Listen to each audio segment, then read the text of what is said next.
mga negosyo ang ayaw niyo protektahan? Depende. Depende pa sa kaya niyo ibayad sa amin. Colonel, lahat ba ng negosyo kaya niyong protektahan? Oo, sa buong Maynila, lahat ng klase ng negosyo, kami may hawak, kaya namin proteksyonan.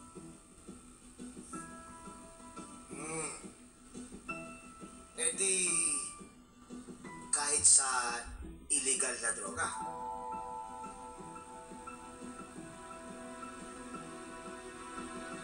Sabi ko na nga ba, General, may iba tong lakad eh.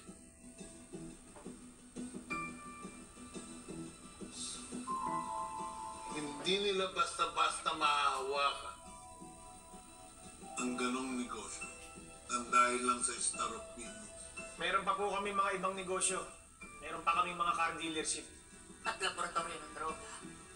Ang ibig sabihin, nagsusupply din kayo ng droga.